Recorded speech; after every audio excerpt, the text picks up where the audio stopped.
And we're back. There we go. All right, so we're talking about our blade elements and how it's different all the way down. So I thought, hey, maybe you've never seen a propeller. Nope. One thing about props, they hate you. They want to kill you. So be careful. This used to be nice, but I flung it around in here and scratched it. I think I was swinging it around. Look, see, I'm a prop.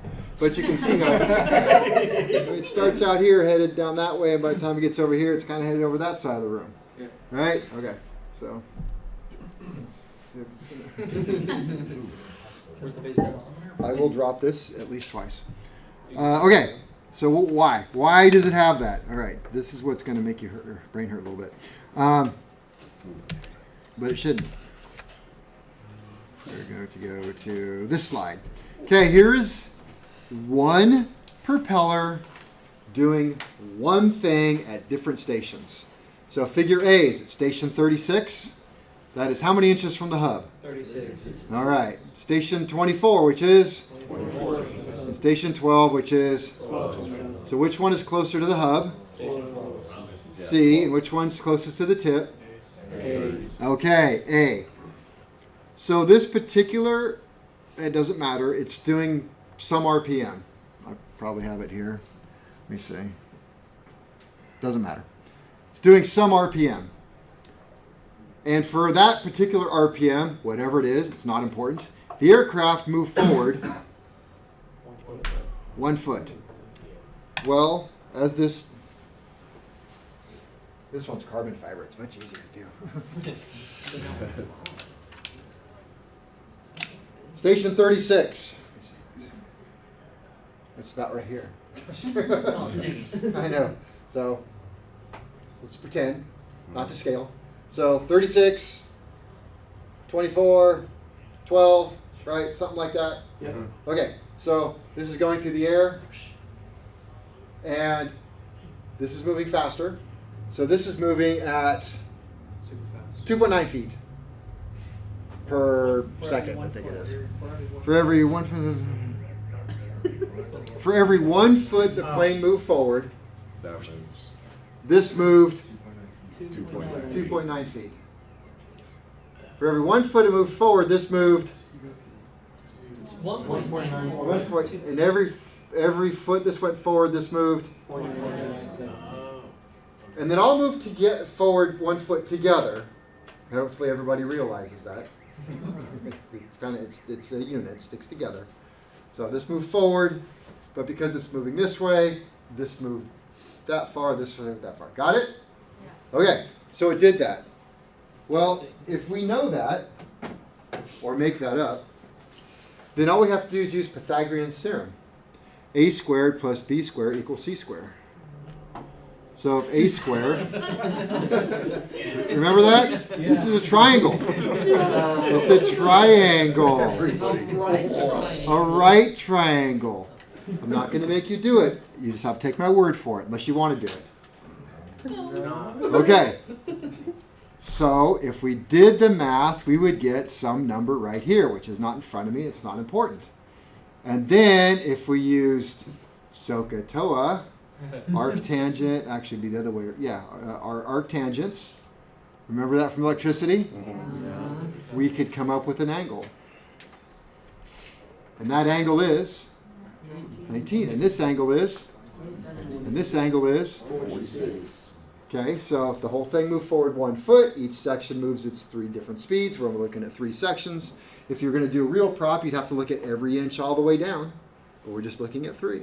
So if we did that, let me see here, make sure I say this right. So if we're looking at this, our angle of attack equals what?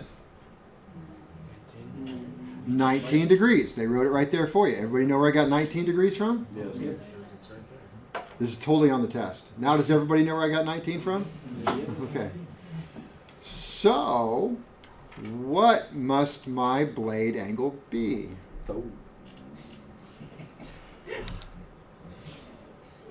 Picked a bad day to stop sniffing glue, didn't I? What must the blade angle be? This one up here. What should it be? Well, what is my What was my parameters? What do I want the angle of attack to be? Angle of A should be between 2 to 4 degrees. 2 to 4 degrees. Therefore, the angle of attack should be, the blade angle should be, Plus or minus 2 to 4 from 18. I would say, yeah, plus or minus 2 to 4 degrees. Now the book here said, well, what's in the middle? 3. 3. So let's go for 3. I feel like I'm not like this side of the room. Are you guys with me over here? Especially those two. Okay. So what should the angle? What should the blade angle be? Plus or minus 3. Plus. Well, let's say plus or minus 3. Let's say plus. So what would be if you had to design the prop? I'll ask you. If you had to design the prop at this station, what blade angle would you want? Plus minus 3. Okay, ready? Go. Sorry, bro. What's the angle of attack? 19. Okay, angle of attack. That's the wind coming at this blade. The heavy one. I will launch this. It's going like this. Now it's coming here. It's right about 19 degrees. Is this good or bad? That's perfect. Is that a good airfoil? No. Is that going to be efficient? I need to rotate this to, I'm designing it, so where would I want it to be? What up? You got, never mind. You're my favorite group. Want the air to hit it about here, right? That'd be a good airfoil. And so if the air is coming at it at 19 degrees, I should rotate this or create a design. It's about 22. You have your calculators? You're going to want to get them out. Go ahead and put 22. I'm sorry. Go ahead and put 19. Now hit the plus key. There might be a plus You get sign. 3. There must be plus. What do you get? There we go. All right. At least he's in front of the camera for the demonstration. I use my fingers. I know. He does. You should see what happens when he has to go past 10. And I'm okay with that. So you got 10 on your feet and then 11. I'll give you one more shot. Start counting. Let's go for this one. I got tons Angle of numbers. attack is 27. Where do you think you'd want that blade angle to be? All right. Did you hear them? Yeah. 30. And how'd you get that? 27 plus 3. 37 plus 3. She checked that on her calculator. Good for you. Now it's plus or minus 3. Right? I was confused on that. No, I wouldn't say minus 3. Okay. Yeah, and I don't want to get all hung up. And the reason why is because, let's go back to thinking about something we know, a wing. This is not good. This is not a good angle of attack. That's minus 3. This is good. This is plus 3. I got you. It'll fly like Okay. that much better. Gotcha. Okay. What if the plane's going backwards? You're gonna have some other problems. Most notably an underwear soiling issue, if I'm with you. If it's a pusher, it's a push problem. Still. If we had rear view mirrors, we'd be set. Yeah. Well, the 150s do. You guys know that, right? Cessna 150s have a rearview mirror. It's to prevent bird strikes. It's to prevent bird strikes? Yeah. What? How's that? You just the birds don't come in behind you. Stop you. They're what? If the birds coming up don't hit you, you can get out of their way.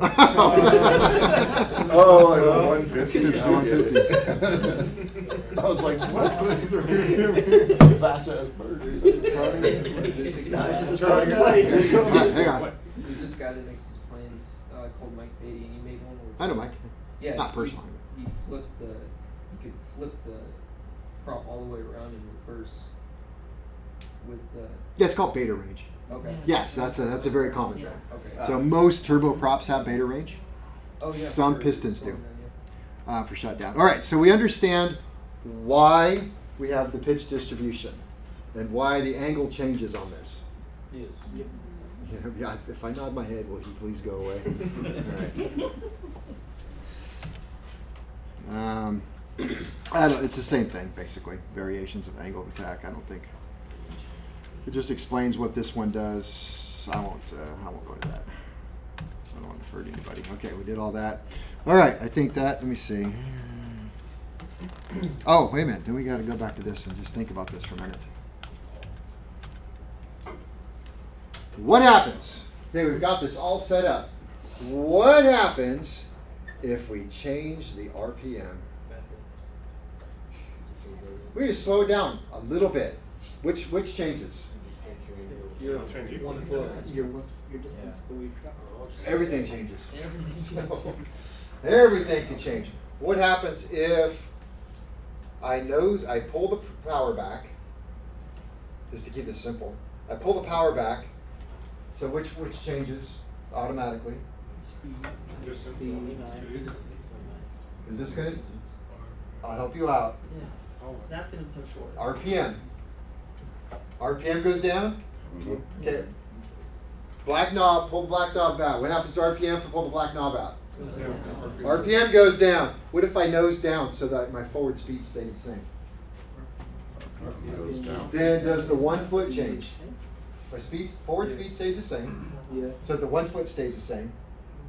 With me? Yeah. But I pull the power back, so this changed, and it comes down here. So your Right? angle's gonna change. So now you're at, say, 27. So if I kept the air, because I can do that, I can aim at the ground, and I kept my forward speed the same, then that would stay the same, right? Yeah. But I pulled the power back a little bit, because I can do that, then this is going to get shorter, right? Yep. Well, if that gets shorter, what happens to this angle right here? It changes.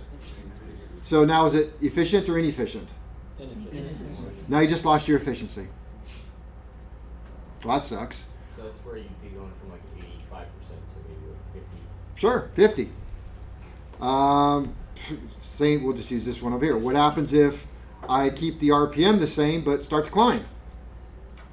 RPM is the same. Really should be using a different color. RPM stays the same, but I start to climb. So I won't. So now what? What happened to my efficiency? Just lost it again. So you can see that a fixed pitch propeller is really only going to be really efficient at 1 speed and 1 RPM. Because what does not change on a fixed pitch propeller? The pitch. The pitch. Are we talking light, blade angle, or Huh? pitch? Are we talking blade angle or pitch? Yep. Pick one. You follow? Mhm. Okay. What happens if?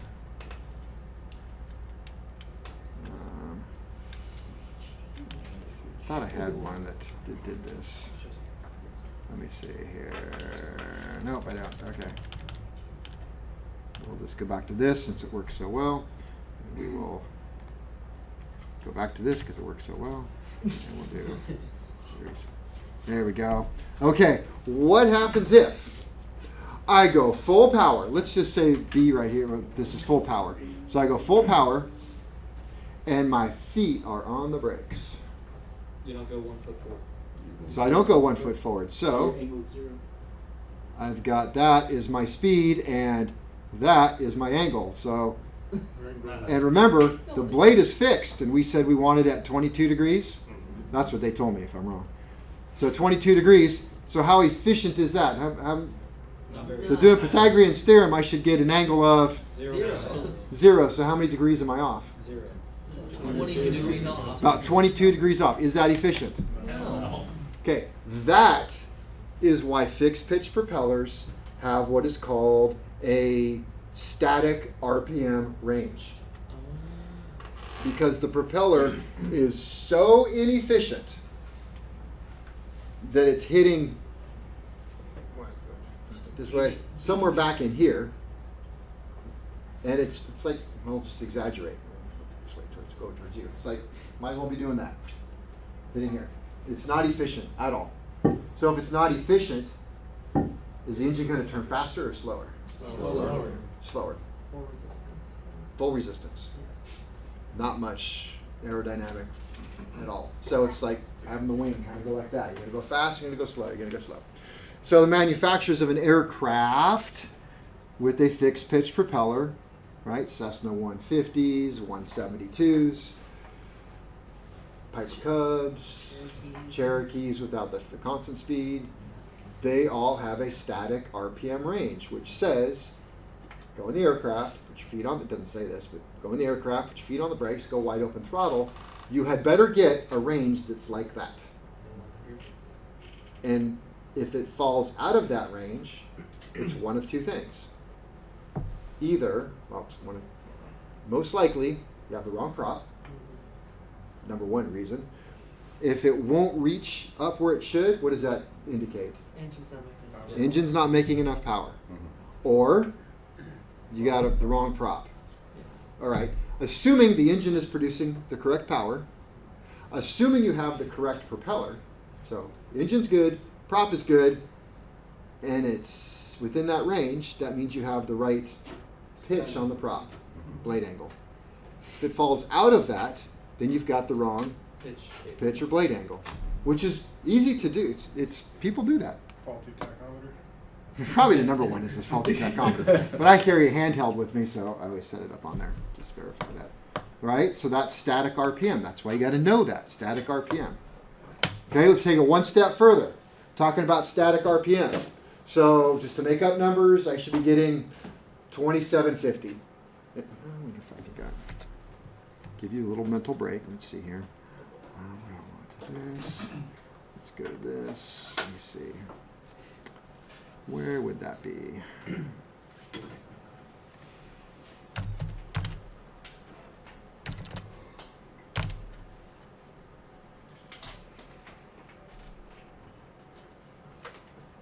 There we go.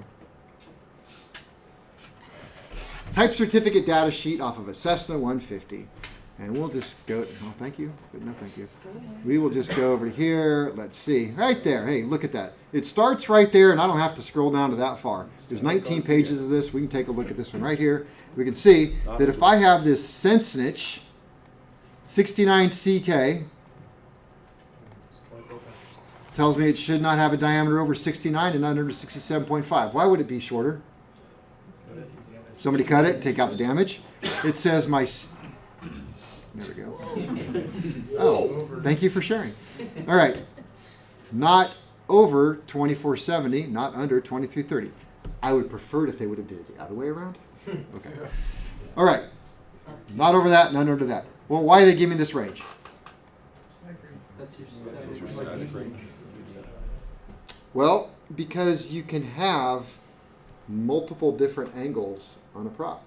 So let's just say that I live on a very short strip and higher altitude. I need to get off the strip quickly. I need better climb performance. So if I want a climb prop, I'm going to go to something that gives me a higher RPM. I'm going to go towards that 2470. And the reason why is because of Planck. Which one increased horsepower? RPM. So if I get higher RPM, I'm going to get higher horsepower. Higher horsepower means I will get off faster. All right. Let's just say I keep my airplane here at McClellan. I got 12,000, 10,000. It's one of those two. I got over 10,000 feet in a Cessna 150. Right? Got all day to get off. So do I care about performance climb? But let's just say I'm commuting down to LA all the time. Which one am I going to want? I want that cruise prop. So yeah, so what? It takes me a kind of a long time to get off the ground. Not going to climb so fast. But once I'm up in the air, it's going to take a nice big bite out of the air, and I'm going to move forward faster per revolution. So I'm not going to get quite the horsepower, but that's okay because I'm going to cruise at 65% horsepower. I don't need 100. When I'm getting off the ground in that short strip, I need 100 horsepower. 100% of my horsepower, which is 100. So, but once I'm cruising and I'm at 65% power, hey, just give me a nice bite of air, right? So I might elect for the cruise prop. Or you bought a plane and it came with the prop that it came with. Guess which one it is? Right in the middle. right? So, and that's where that whole math thing came in play. I had a customer, no, it was me. My 150, we were talking about, man, it'd be nice if we could get a little more speed out of this thing. It's so slow that I did the math, checked the angle. Could we go and get a little bit more angle out of this? Because we kept it here. So a little more blade angle out of it. And I did the math and how much we had to do and how much it would cost and all that stuff. Because you can repitch a fixed pitch prop. So, yeah. A little of a dumb question. Can you add nitrous to the system to like get more horsepower? Yeah, it's a commercial. Home builders do. Okay. Oh, yeah. They can do whatever they want. Okay. Type certificated, you can't. Because it'd have to be type certificated for the engine. But, yeah, I think the racers at Reno, I think they have nitrous.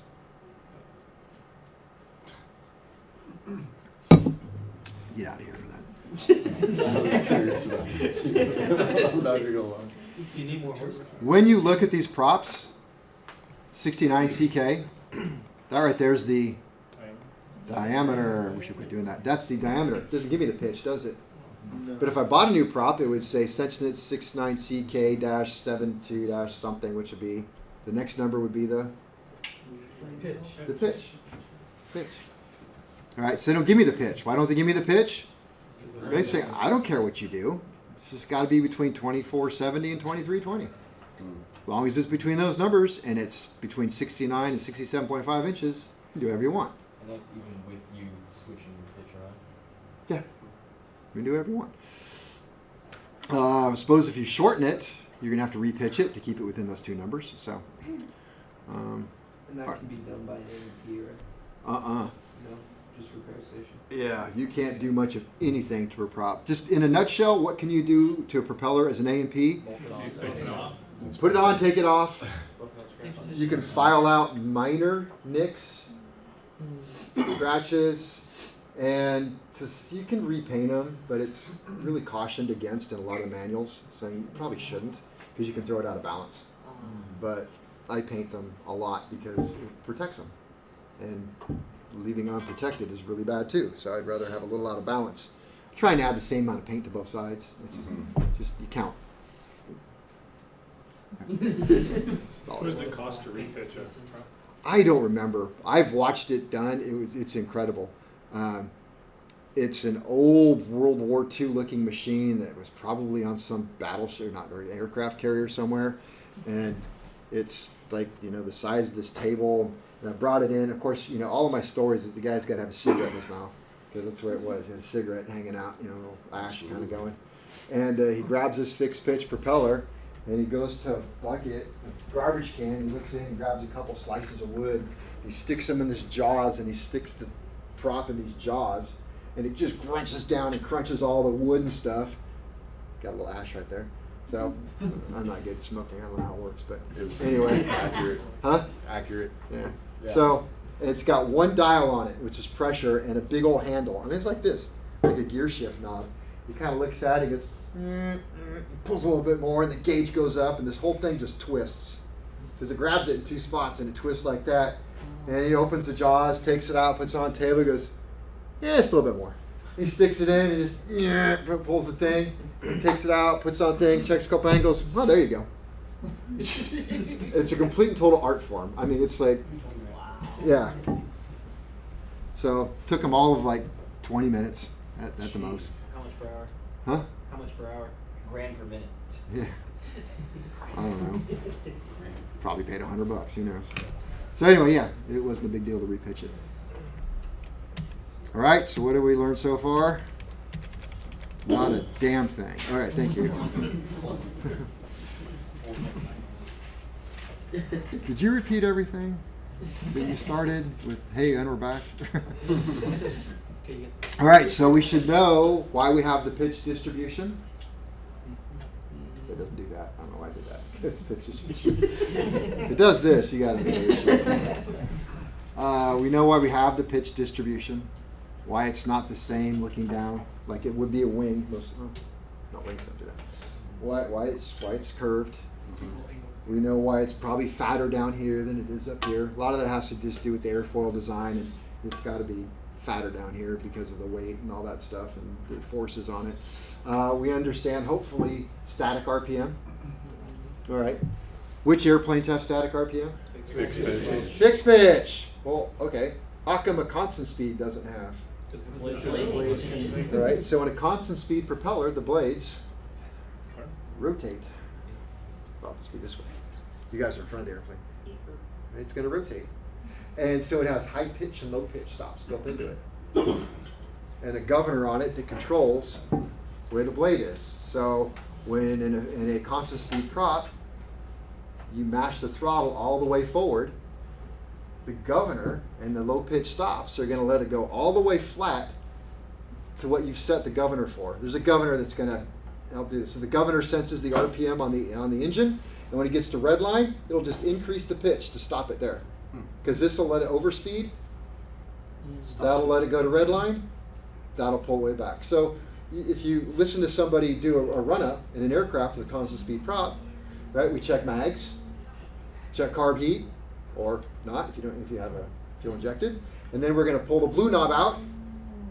I wait for a pitch change and push it right back in. And what I'm doing, and it sounds like you just ran into a big old thing of wet grass. Whoa! All right, so it just does that, and it just pulls the engine down. I mean, it hard. So you can pull it from red line 2400 all the way down if I wanted to. I'm sure I could pull it down to 1500 RPM just with the prop. It is really hard on it. And the reason why I know that, I can listen to people at the airport. They go from about 2500 to about 1200. And they do it 3 times just to make sure. Whoa! And it comes back. I'm like, oh my god. So, all right. So in a fixed pitch propeller, there is no static RPM because the governor should be adjusted so that when the engine hits red line, this will twist to keep it at red line. So maybe I got kind of a higher angle because I'm sitting there on the ground, and then as soon as I start rolling down the runway, it's going to want to overspeed, so it's going to take a little bit more bite as we start going. And the forward momentum starts and becomes more efficient. Follow? Yeah. Right.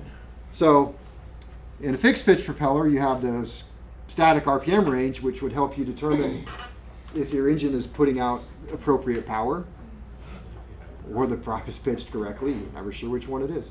How do you check power at a constant speed? Manifold pressure. Manifold pressure should be kind of about 30 inches if you're wide open, 29 inches if you're wide open, no matter what. And in a way, you really can't. It should go to red line, and you should have about 29 inches of manifold on it. So, yeah, it's just look at your rate of climb. It's 0. We probably have an engine problem. I wonder if I should have not tried to take off. All right, we good there? All right, I felt that went well. That was page 5, or page 4. We did all that. We did page 5. We did page...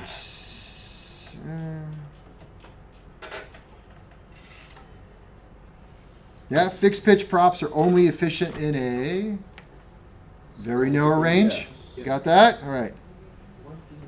Let me see.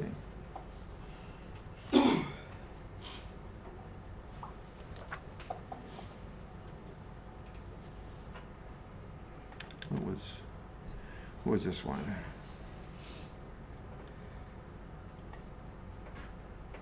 Blade angles 20. The first one. A blade angle is 20 degrees, 1200 RPM, and no forward motion. Angle of attack is 20.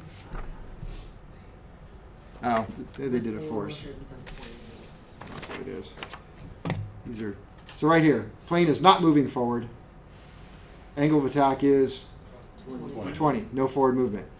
Still 1200 RPM. 1200 RPM. We move forward 50 miles per hour. Angle of attack is 20. That's a big change. Yeah.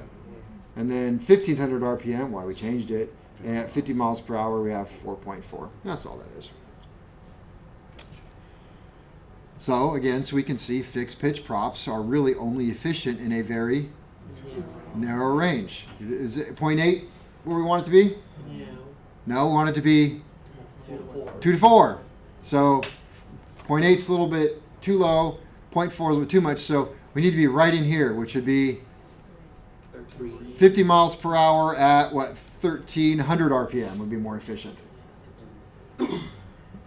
So I guess that would lead you to think that there's some diminishing returns. If you want to go faster with the fixed hitch prop, just pushing the RPM in doesn't necessarily do that. I mean, it will, but it becomes more and more inefficient. 6, 7, pitch, geometric pitch, example, effective pitch, slip. Wow, we did a lot. All right, forces acting on a prop.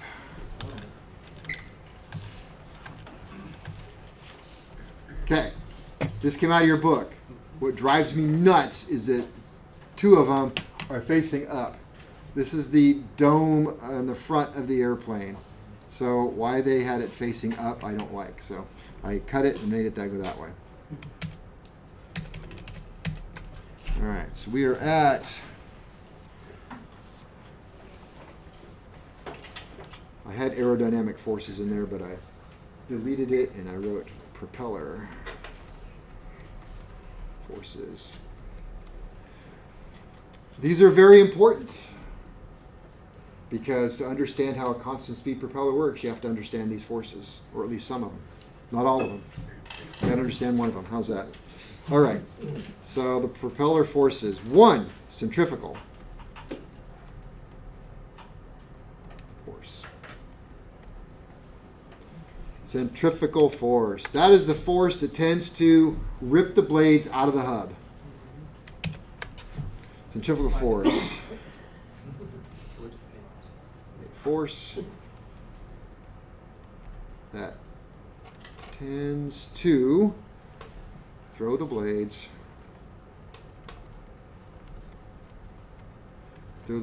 away from the hub. That's not a good thing.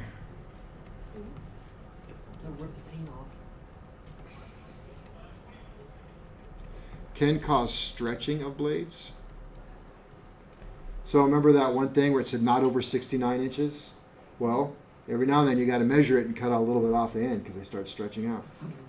That's not true. You probably make them face it. I'd be a little worried about it. What do you do in that case then? That's not a truth. I don't measure them. Take a hammer and Yeah, pack it back in. yeah, they're right there. Yeah, hammer, just feed it back in.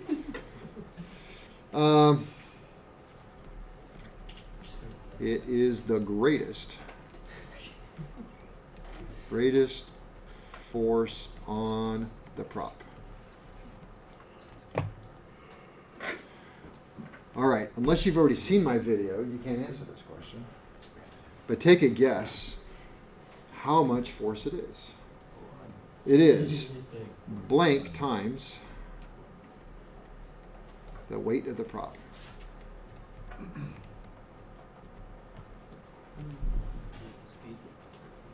How many times the weight of the prop is the force? 1,300. 1,300 times the weight of the prop. It's like the Price is Right. Somebody want to go $1 on 1 pound on this and see? Any other guesses? 1,500? 1,500? Not straying far from the. I'm not. This is a hard number for me to believe.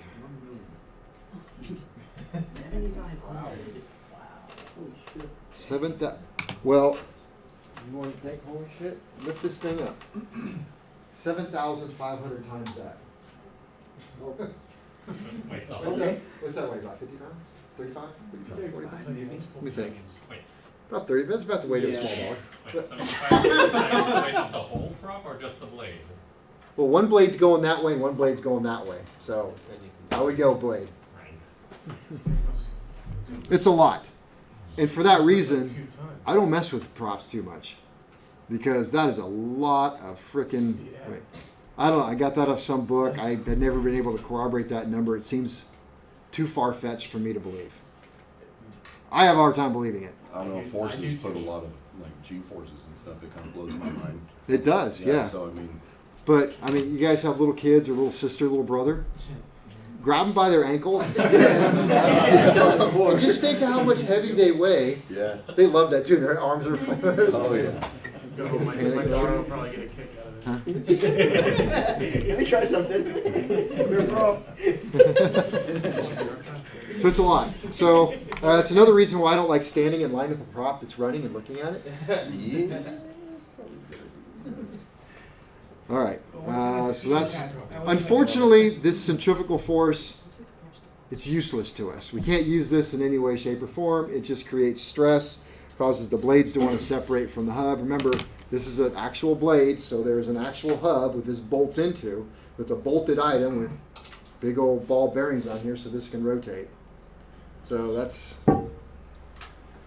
a lot trying to rip it apart. But the force is useless to us, which is sad. Can't use it. B, torque bending force.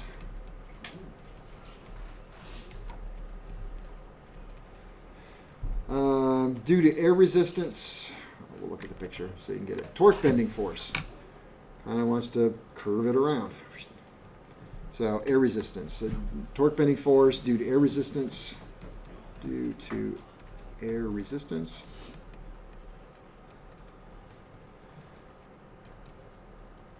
Tends to bend blades in a direction opposite rotation. How do you fix that one? Run your prop backwards for a while. Just switch. Go from a right hand to a left hand. Put it on the other way around. Spinning at the same speed. Also, a completely useless force. We cannot use this force. It's not helpful. Thrust bending force.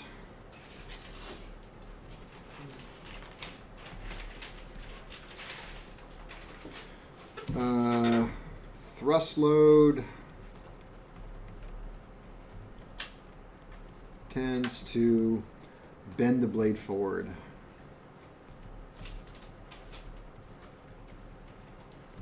So all its life, it's trying to pull, it's got the tips trying to pull the airplane, so they're going to kind of want to go forward a little bit. How do you fix that? Flip it around. Well, thankfully, a lot of pilots like to push the aircraft by the propeller, and so that'll push it back into place.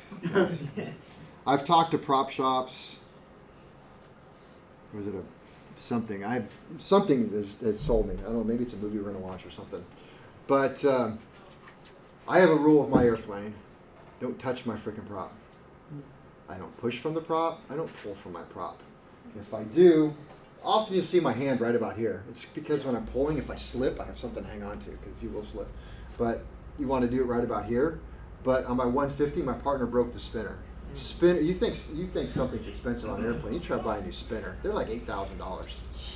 When he cracked the spinner, and I'm almost positive it's because pushing right here at the hub, your arm is touching the spinner, and you want to kind of move the airplane from side to side. It just forces it, and it cracked the spinner. So I had to get the spinner repaired. But I've been told that on a hot day, believe it or not, airplane sitting outside, people grab it somewhere around here to pull the airplane. You'll bend the prop forward. Oh yeah, I always remember who told me now. It was a nice. It was an IA Renewal, a Sullivan propeller. Real nice folks. Did a seminar thing. They were talking about how many props they have to straighten out because just people pulling airplanes around by the props. So don't pull airplanes by the props. What's that? Use a tug. Use somebody else. But don't push and pull by the props. So as an aircraft mechanic, we should never be the ones doing that. So put a little sign on it that says no touchy. All right. So that's a useless thing there. Thrust bending force. Just throws it out of alignment. Speaking of Sullivan propeller, something else they said that's very interesting is, it makes sense to have a constant speed propeller with a hub that has oil in it and moving parts and bearings and all kinds of stuff overhauled. Why would you overhaul a fixed pitch prop? It's a hunk of metal. Save money. Stress cracks. Yeah, Yes. So what they do is they sand down the surface a little bit. It removes the stress cracks that rise to the surface. Repitch it and reprofile it. You can get a lot of speed out of the prop once you'd be surprised how out of true and out of pitch they can get from people pushing on them, pulling on them, torque bending forces, thrust bending forces. Really messes them up. Flying into barbed wire. Flying into barbed wire. That's number one there. Okay, so thrust bending force, not useful. All right, that brings us to we're going to do A, B, C, D. So D, we'll do aerodynamic twisting force. So I had to make this sideways because it's that way. So aerodynamic twisting force is because the center of pressure is offset from the center of rotation, it tends to want to make the blade move to a higher blade angle. So as it's going this way, you'll be at the front, it makes it want to twist this way towards a higher blade angle. The way the aerodynamic. So if you think about, maybe you can think about make it simple, like this is a low pressure, right? And the way the mass is, the low pressure doesn't want to necessarily go this way, it wants to go that way. So it kind of wants to twist it this way. So aerodynamic twisting force does that. I don't have to go to the gym because I'm lifting this around.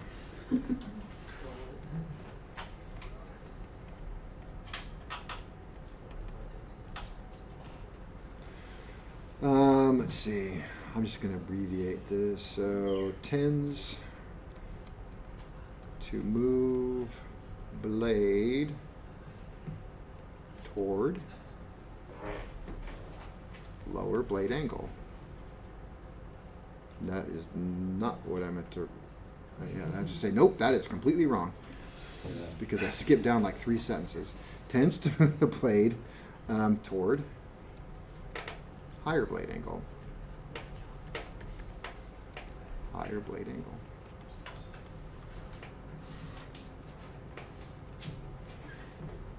That is a somewhat useful thing because when we get into constant speed propellers, something has to make the propeller go towards high pitch and something has to make it go toward. It's the same prop. I don't like it. Like it just looks better when it goes the other way. All right, so something has to make it go towards low pitch and something has to make it go towards High pitch. high pitch. Yeah. So there is some useful ATF. ATF, Automatic twisting force. aerodynamic twisting force. Yeah, but it is useful. That's what I said. Instead of the other ATF. That's exactly it. Aerodynamic twisting force is somewhat useful. It does assist. However, we have centrifugal twisting force. If you say that, I won't be able to unsay it. So That's how I spell it. So you say it in your brain. all right, let's see. Tends to move blade toward T-O-W-A-R, toward lower blade angle.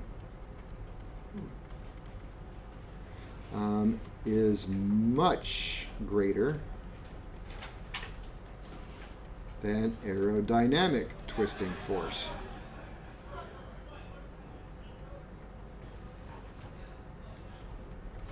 Very useful.